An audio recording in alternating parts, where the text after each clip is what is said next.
Pawan Kalyan powerful speech. ఇన్నాళ్ళు మీ వాడి వేడితో కూడిన మాటలు విన్నాం.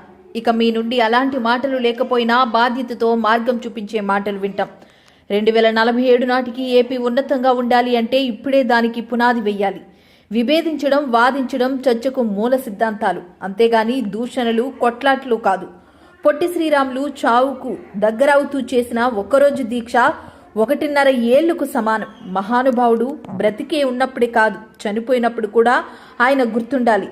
ఈ విలువైన 5 ఏళ్లు రాబోయే తరాలకు దిశానిర్దేశం చేసేలా ఉండాలి. పశువు, పక్షి, చెట్టు అన్నీ కూడా బాగుండాలి అని కోరుకుంటున్నానని పవన్ ఆకాంక్షించారు. పెద్దలు గౌరవనీయులు పవన్ కళ్యాణ్ గారిని మాట్లాడవలసిన కోరుతున్నాను.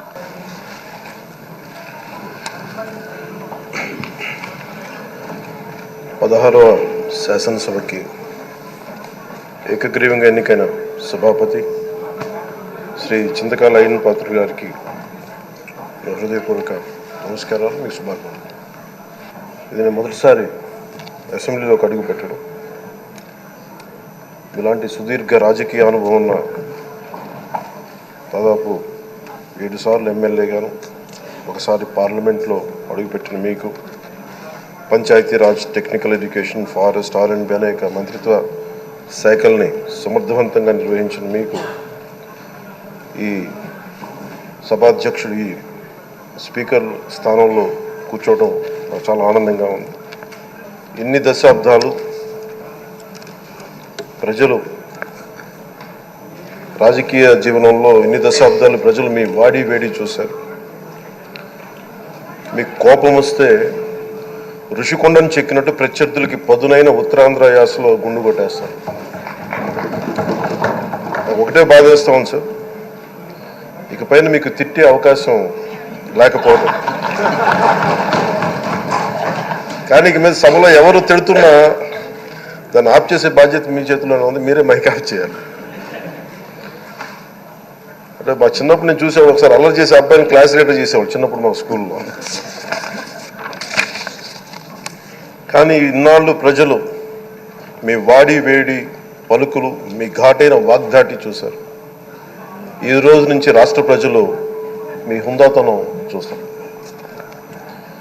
డిబేట్స్ వెనకాల దాక్కుని సంస్కారహీనమైన భాషల్ని, భావాల్ని రకరకాల మాధ్యాల్లో విరజిమ్ముతూ ఉంటారు. దాని నియంత్రణ మీ ఆధ్వర్యంలో ఇక్కడి నుంచే మొదలవ్వాలి. ఇందాక సభానాయకులు గౌరవ ముఖ్యమంత్రి శ్రీ చంద్రబాబు నాయుడు గారు చెప్తారు, ఆడబిడ్డలు ఏ విధంగా నలిగిపోయారు ఈ రాష్ట్రంలో గత 5 సంవత్సరాల్లో. చిన్న లేదు, పెద్ద లేదు, ఎవరని లేదు. ఎవరన్నా సరే ఒక మాట మాట్లాడితే వాళ్ళు వ్యక్తిగతంగా దూషణ, సోషల్ మీడియాలో వాళ్ళని క్యారెక్టర్ అసాసినేట్ చేయటం, వాళ్ళు పెద్ద నాయకులు కావచ్చు, కార్యకర్తలు కావచ్చు, లేదా వాళ్ళకి ఎదురు తిరిగి ఒక ఒపీనియన్ చెప్పి ఎవరైనా సగటు మనిషి కూడా కావచ్చు, అది ఇక్కడితో ఈ రోజు నుంచి ఆగిపోవాలి అధ్యక్ష. అది మీ ఆధ్వర్యంలోనే మొదలవ్వాలి. గత ప్రభుత్వం తాలూకు సభ జరిగిన విధానం చూస్తే ఈ వ్యక్తిగత దూషణ ఇవన్నీ చాలా ఇబ్బంది పెట్టే ప్రజలు. ఈ రోజున వాళ్ళకి 11 సీట్లకు పరిమితం అయ్యారు, ఈరోజు లేరు, ధైర్యం లేదు వాళ్ళకి. విజయాన్ని తీసుకోగలిగారు కానీ ఓటమి కూడా ధైర్యంగా కూర్చుకునే వాళ్ళకి స్థాయి లేదు, వాళ్ళకి పారిపోయారు ఇక్కడి నుంచి. భావంలో ఉండే తీవ్రత భాషలో ఉండాల్సిన అవసరం లేదు. భాష మనుషుల్ని కలపడానికి కానీ విడగొట్టడానికి కాదు. భాష విద్వేషం రేపడానికి కాదు, పరిష్కరించడానికి. ఎంత జటిలమైన సమస్య అయినా, భయంకర సమస్య అయినా చర్చల ద్వారా పరిష్కరించుకోవడానికి కానీ వివాదం సృష్టించడానికి కాదు. ఈ సభ ఉన్నది అందుకు.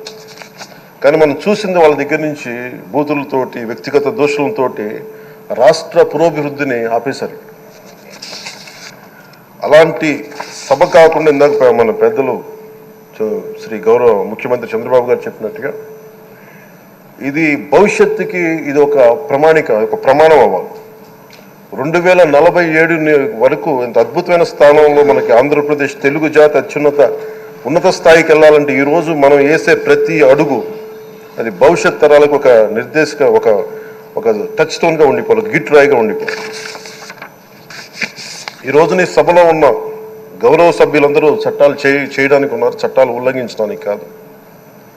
విభేదించడం అంటే ద్వేషించడం కాదు, వాదించడం అంటే కొట్టుకోవడం కాదు. ఇవన్నీ విభేదించడం, వాదించడం ఇవన్నీ ప్రజాస్వామ్యానికి చాలా మౌలికమైన పునాదులు.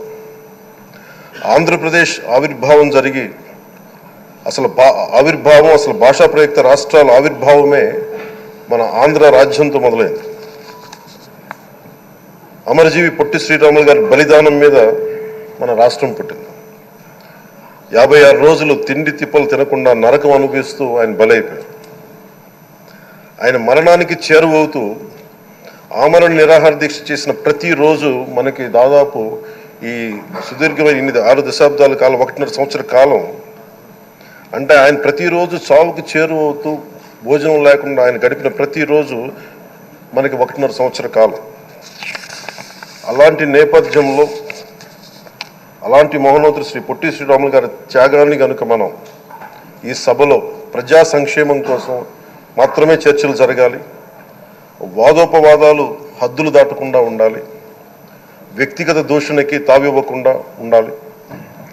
అలా కాకుండా గత ప్రభుత్వం లాగా ఈ సభని తిట్లకి, బూతులకి, కొట్లాటికి వాడితే ప్రతి నిమిషం పొట్టి శ్రీరాములు గారి బలిదానాన్ని అవమానం చేసినట్టే.